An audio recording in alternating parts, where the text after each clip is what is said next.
Hello, Biomedical Innovation students. This is Mr. McFall. Wow, I would like to say I'm surprised that this has happened, but unfortunately, it's a situation that we're in. I know we were just getting started for most of you. Some of you I still haven't even seen yet this trimester. So we are going to make the best of this. Number one thing I want to communicate to you is that this is not like March, whenever kind of whatever you turned in is what you got credit for. And this is a completely different situation. So the expectation is for students to get work done, to get everything turned in to the best of your ability. There will be some grace in the amount of time that you have to turn things in. And we do understand connectivity to the internet is going to vary from student to student, and that's okay. We will work with you on that. But I really want to see you guys get through this material and get as much out of you as you can, and hopefully we'll be back after Thanksgiving and you can pick up where we left off. Good thing is a lot of this stuff can be done. We're not missing out on like lab activities, so we should be able to do things pretty well, I think. So let me go through where we're at. I'm not really going to add anything new, just kind of reiterate where we were yesterday. And for those of you who haven't been here at all this week, I'll give a quick summary of what we've done up to this point, and so we can all be on the same page. First of all, whenever you get into the course, the first day, every single day, your routine during the time period for Biomedical Innovation, I will have a Zoom meeting every day that will start at the time period of the course that you're in. So first period or fifth period, or I'm sorry, first or fourth period, depending upon which section that you're in, there will be a Zoom meeting. That Zoom meeting will also include people in the other course that's in the same period as yours. So basically it will be a Zoom meeting that's unique to the class period, not unique to Biomedical Innovation, if that makes sense. So each class period will have a unique Zoom meeting for that. So expect that Zoom meeting that will go on basically right at the start of the class period. And if you are unable to do a Zoom meeting, that's fine. Remember, you can do Zoom meetings on phones if you download the app. I'm not going to require you to be there face-to-face to interact. It's more for you to hear the information from me and ask questions. If you download let's say you have weaker connectivity, you download on your app on a phone, then you can just Zoom with audio where you just hear, listen, or you can watch, and then I don't need to have your video or audio on. So that might help some of you if you're worried about connecting to that. With that being said, Zoom is not absolutely required. I would encourage you to try as much as possible to do that. I want to follow your daily schedule. And so if you're in first period, 8:20 is when the Zoom meeting will start. It will not last the whole time. I will be on the whole time and available for questions most days, but it will not last the entire time, if that makes sense. So let's get started and talk about that. So number one, be ready for the Zoom meeting at the start of your class period. So first period students, that is at 8:20. Fourth period students is at 11:35. I believe 11:35 is when that would start.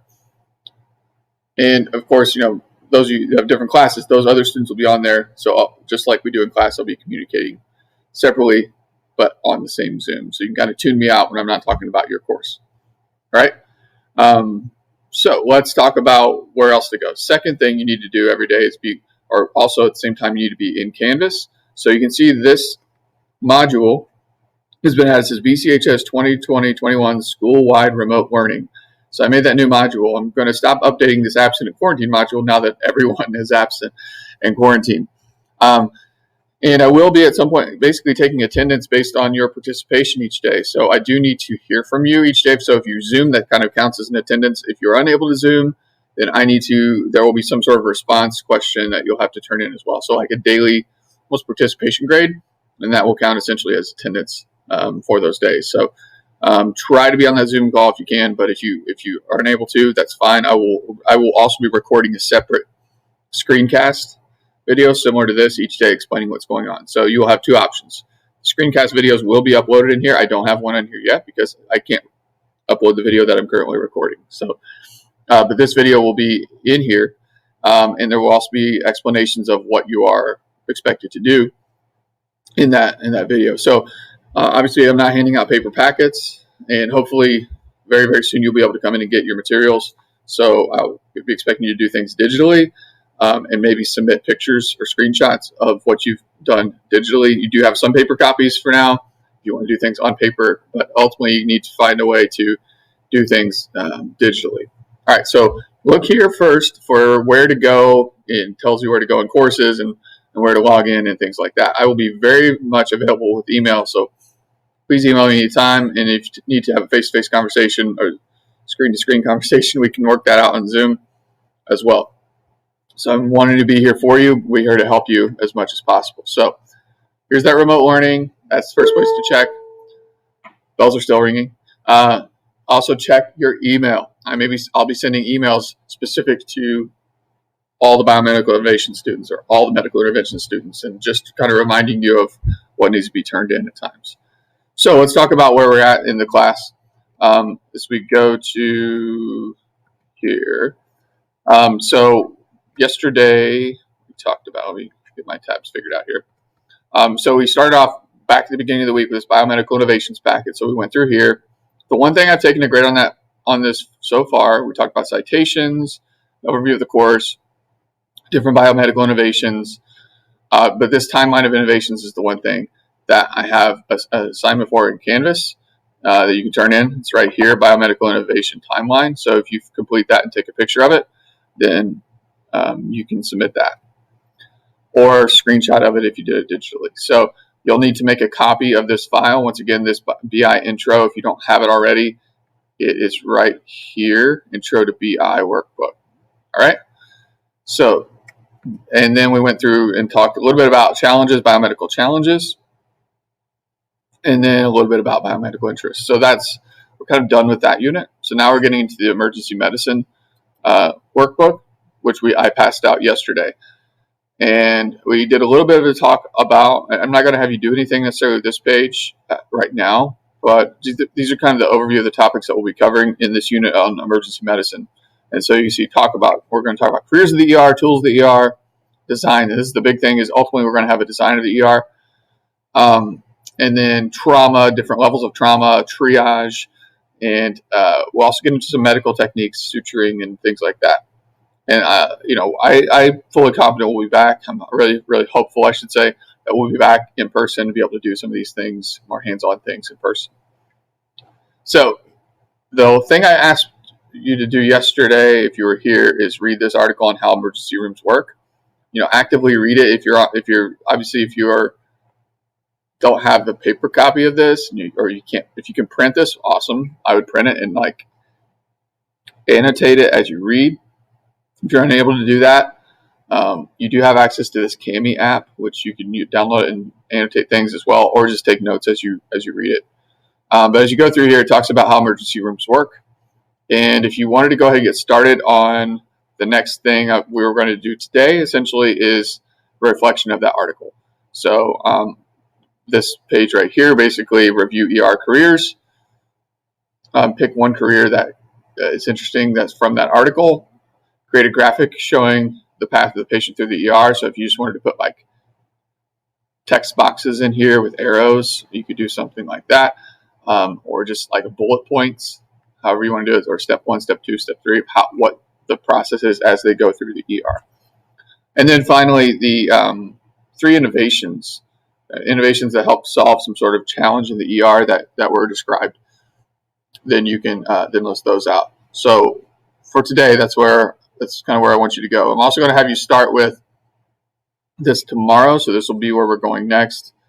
And lots of random letters, I know, but these are basically notes on how to get a patient history very quickly in an emergency situation. So I'll get into that tomorrow. So if you are all caught up, if you're not caught up on the timeline, I would do that first. And then if you are caught up on everything else, then I would get started with reading this article. And that's going to be the best way to stay on pace. I do want to stay on pace as much as we can, so we can get through as many things as we can. I'm really hopeful that we will get through and be back in person after Thanksgiving.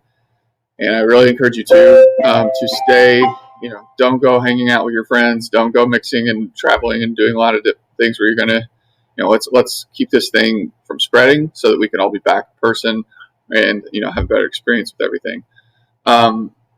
The other thing is, Just make sure you're really open with your situation with me. If you have technical issues, if you have any sort of issues with logging into things or with accessing videos or accessing Canvas, anything at all, I am absolutely here to help you.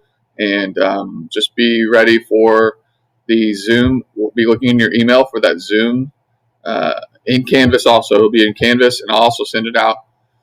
I'm probably just going to send a class email list and create a class email list. As you can see, I'm kind of figuring this out as I go as well. So this is not easy on me as a teacher, any of us here. So please also have a little bit of grace for your other teachers here, and understand we're trying to make this work really well. But in Canvas and also via emails, you'll get those Zoom links, and it'll just be the same link, a recurring link that you can just click on, the same link each day. All right, and that link will be relate to your class period, so that you're in on that class period for your day. All right. Any questions? I just really asked if there are any questions. If there are any questions, please email them to me and let me know what I can do to help you. And see you on Zoom tomorrow, hopefully. If you can't make it to Zoom, once again, I'll be making another video like this, hopefully with less rambling, and I'll be explaining some more information as well. So please take care, and just know, relax, take a deep breath. You're going to get through this. Everything's going to be fine. And I really feel like you seniors, you're going to have a good senior year. This is not permanent. This is hopefully very, very temporary, and everything's going to be all right. So take care.